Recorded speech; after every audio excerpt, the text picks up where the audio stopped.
దేవుని నామానికి వందనాలండి. ఈరోజు దేవుని వాక్యం ధ్యానిద్దామండి. ఆదికాండం 4వ అధ్యాయంలో నిన్నటి దినాన్ని చదువుకున్నాం కదండి. ఈరోజు అదే అధ్యాయంలో 25, 26 కూడా చూద్దామండి. ఆదాము మరలా తన భార్యను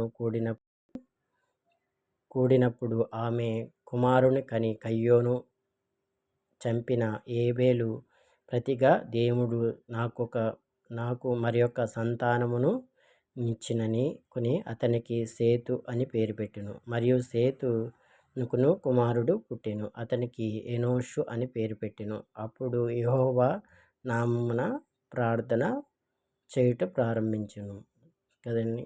ఇక్కడ చూస్తే ఆదాముకి మొట్టమొదటిగా పుట్టిన కయ్యోను, ఏబేలు. వీళ్ళిద్దరిలో ఏబేలు మంచివాడు, కయ్యోను ఒక కోపముతో కూడిన వ్యక్తి, ఒక మూర్ఖుడు అని చెప్పచ్చు.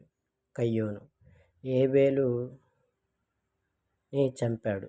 ఏబేలుని చంపడం వల్ల కయ్యోనికి శాపం వచ్చింది. శాపం రావడం వల్ల ఏబేలుకు ప్రతిగా ఏమంటున్నాడంటే, దేవుడు నాకు మరొక సంతానమునిచ్చినని కొని అతనికి సేతు అని పేరు పెట్టెను. మరి యొక్క సేతుకు కూడా కుమారుడు పుట్టాడు. అతనికి ఎనోషు అని పేరు పెట్టెను. అప్పుడు యెహోవా నామమున ప్రార్థన చేయటం ఆరంభించెను. యెహోవాకి విజ్ఞాపన చేయడం ప్రారంభించాడు. యెహోవాతో మాట్లాడడం ప్రారంభించారండి మనుషులు. అక్కడి నుంచి కయ్యోను వల్ల ఆదాముకి సంతానం కోల్పోయాడు కనుక ఆదాముకి మరొక సంతానముని దేవుడు ఇచ్చాడు. అతనే సేతుని దేవుడు వారసుడిగా ఇచ్చాడు. దేవుడు సేతు నుంచి ఆదాము వంశావళి ఏర్పడిందండి. ఆదాము వంశావళి గంధము ఇదే. 5వ అధ్యాయం చూద్దామండి. ఆదాము వంశావళి గంధం ఇదే. దేవుడు ఆదాము సృజించి దినమున దేవుడు పోలిక అతనికి చేసెను. మగవానిగాను ఆడదిగాను వారిని సృజించెను. వారు సృజించి దినమున వారి ఆశీర్వదించి వారిని నరులుగా పేరు పెట్టెను. ఆదాము 130 ఏండ్లు బతికి తన పోలికన తన స్వరూపమున కుమారుని కని అతనికి సేతు అని పేరు పెట్టెను. సేతు కనిన తర్వాత ఆదాము బతికిన దినములు 800 ఏండ్లు. అతడు కుమారులను కని ఆదాము బతికిన దినములు 930 ఏండ్లు. ఆదాముని ఎవరి పోలికను చెప్పున చేశాడండి దేవుడు పోలిక చెప్పున ఏం చేశాడంటే ఆదామును సృజించెను.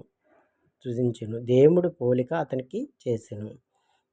కానీ మగవానిగాను ఆడదిగాను వారిని సృజించిన దినమున వారు ఆశీర్వదించి వారిని నరులుగా పేరు పెట్టెను. నరులుగా ఆయనే పేరు పెట్టి ఆ ఏదెను వనంలో ఉంచాడు. కానీ ఆదాముకి అవ్వకి అంతా సాంచి కోల్పోయారు కనుక వారికి పుట్టిన ఇద్దరు కూడా ధ్వంసమయ్యారు. ఆ తర్వాత దేవుడు దయతలిచి వారికి ఒక కుమారుని అనుగ్రహించాడు. మళ్ళీ ఆయన పేరే సేతు పుట్టాక సేతుకు ఆనోషు పుట్టాడు. ఆనోషు పుట్టిన తర్వాత ప్రార్థన చేయడం, దేవునికి విజ్ఞాపన చేయడం మొదలుపెట్టారు. ఆదాము 130 ఏండ్లు బతికి ఆయన జీవన విధానం మృతి పొందాడు కదండి.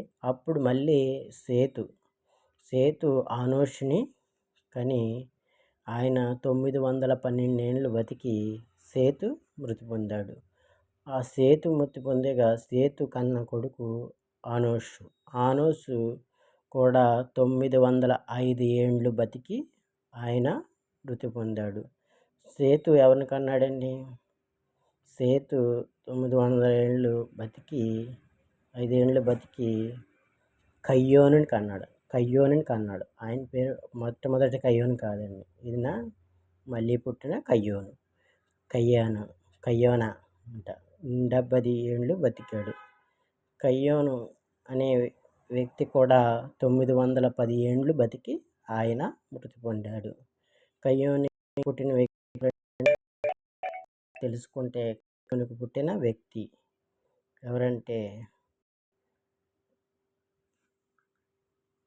కయ్యోనుకు పుట్టిన వ్యక్తి కయ్యోను కనిన తరువాత ఎనోష్ 800 ఏండ్లు బతికి 905 ఏండ్లకు అప్పుడు మృతి పొందెను. ఆనోషు మృతి పొందాడు. ఆనోషు నుంచి కయ్యోను వచ్చాడు. కయ్యోను బ్రతికిన దినములలో ఆయన కుమారుని మహలయేలును కన్నెను. మహలయేలు కనిన తర్వాత కయ్యోను 840 ఏండ్లు బతికి కుమార్తెలను కనెను. కయ్యోను దినములు 910 ఏండ్లు. కయ్యోను ఎవరు కన్నాడు? మహలయేలును కన్నాడు. మహలయేలు ఎవరిని కన్నారండి? ఆయన ఎన్నాళ్ళు బతికాడు? కయ్యోను 910 ఏండ్లు బతికాడు. కయ్యోను మృతి పొందాడు. మహలయేలు 600 ఏండ్లు బతికి మహలయేలు ఏరోదును కన్నాడు. ఏరోదును కన్న తర్వాత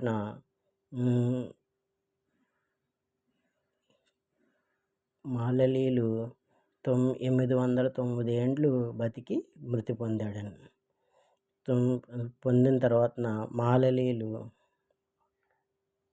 ఆనోహును కన్నారు. మహలయేలు ఏరోదు నుండి 120 ఏళ్ళు బతికి ఆనోషుని కన్నారండి. ఏరోదు ఆనోషుని కన్నాడు.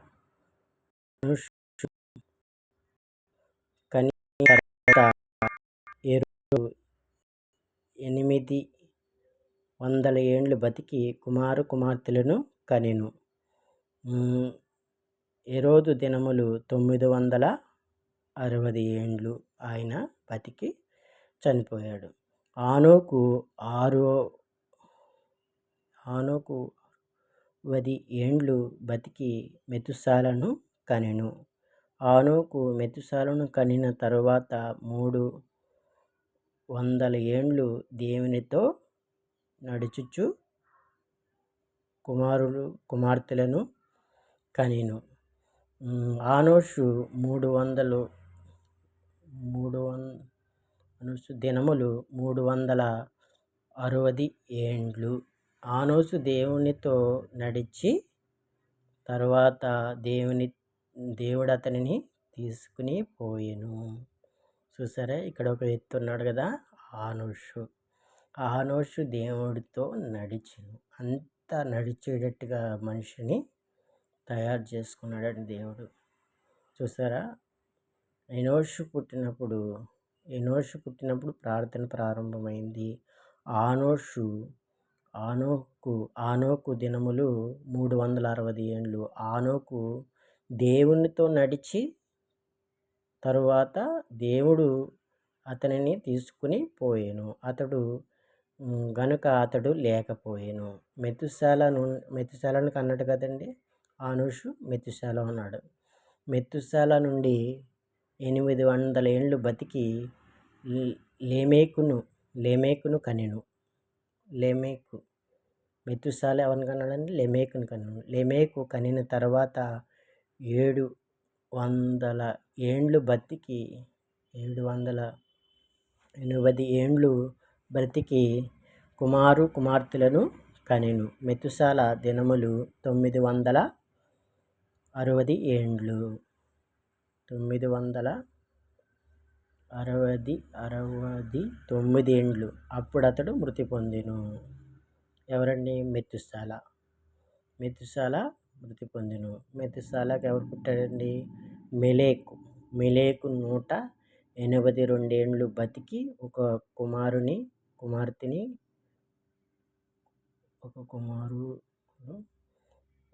కని భూమిని యెహోవా శపించినందున కలిగిన మన చేతుల కష్టములోను మనము పని విషయములోను ఇతడు మనకు నెమ్మది కలిగించుననుకుని అతనికి నోవాహు అని పేరు పెట్టెను. చూసారండి, లాస్ట్కి ఇంతవరకు దేవుడు శపించబడిన భూమిని ఆయన నెమ్మది కలుగుననుకుని ఆయనకి పుట్టిన బిడ్డని పేరు లేమేకు పుట్టిన బిడ్డకు నోవాహు అని పేరు పెట్టెను. ఆల్రెడీ భూమి శపించబడ్డది కదండి. ఇక్కడ భూమి మళ్ళీ పునర్నిర్మాణం చేసుకుందండి.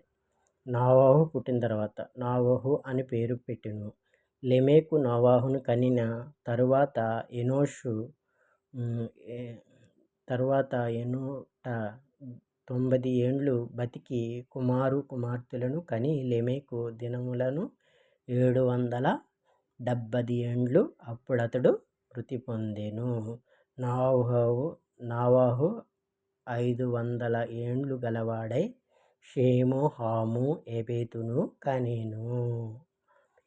దేవుడు చూశాడండి సృష్టిని. ఒక మంచి వ్యక్తి చంపబడ్డాడు, ఏబేలు. కయ్యోను స్వభావాన్ని బట్టి శపించబడ్డాడు. కానీ ఆదాముకి వంశావళి పునర్నిర్మాణం చేశాడు దేవుడు. చూసారా ఎంతమంది వచ్చారో ఆదాము వంశావళి. అలాగా లాస్ట్కి ఎవరండి? లాస్ట్కి నోవాహు పుట్టినప్పుడు భూమి శపించబడి ఉన్నదని కలిగినని చేతులు కష్టములు విషయములో మన పని విషయములోనూ ఇతడు మనకు నెమ్మది కలిగించిననుకుని అతనికి నోవాహు అని పేరు పెట్టెను. లెమెకు నోవాహును కనిన తర్వాత 770 ఏండ్లు బతికాడండి. చూసారా సృష్టి ఎంత అభివృద్ధి చెందిందో. ఈ నోవాహు నుండే మనకి 3 కుమారులు చూసాం కదండి.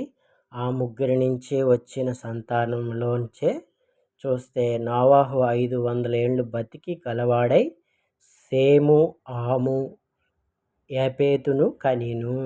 ఈ 3లోంచే మానవాళి ఉత్పత్తి జరిగిందండి.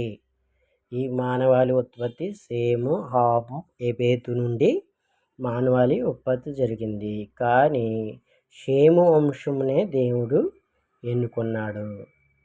అది కూడా ఎలాగో మనం తెలుసుకుందామండి. షేము, హాము, యెఫెతు ఈ కన్నవారు ఎవరండి? నోవాహు 3 కుమారులు కన్నాడు. ఆ 3లో నుంచి దేవుడు ఒక వ్యక్తిని బలంగా వాడుకున్నాడు. మనం ఈ వాక్యం ద్వారా మనం ఏం తెలుసుకున్నామంటే ఆయన పునర్నిర్మాణం చేశాడు మనిషికి. పునర్నిర్మాణం అంటే మరొక సంతానముని దేవుడిచ్చి మరింత అభివృద్ధి చెందేలా చేసి అనేక మంది ఆదాము వంశావళి తయారయ్యేటట్టుగా చేశాడండి. అందులో ఒక వ్యక్తి దేవుడితో కూడా నడిచి వెళ్ళిపోయాడండి. ఎప్పుడండి? తన కుమారుడు మెతుషేలను కన్న తర్వాత ఆనోకు దేవునితో నడిచి వెళ్ళాడండి. ఎంత సాంగత్యం కలిగి ఉన్నాడు అక్కడ ఆనోకు. దేవుడితో నడడం అంటే మాట్లాడుకుంటున్నారా? కాదు. మనంత పవిత్రత అంటే చాలా పవిత్రత కావాలి. దేవుడితో ఫ్రెండ్షిప్ అంటే మనం ఒక విధంగా చెప్పుకోవాలంటే తెల్లని కాగితం తీసుకుని దాని మీద చిన్న మచ్చ కూడా కనబడకూడదు. అంతగా దేవుడితో నడవాల్సి ఉంటుంది. కానీ అంతగా నడిచే మనుషులు లేరు. కానీ ఆనోహు దేవునితో నడిచాడు. నడిచి దేవుడు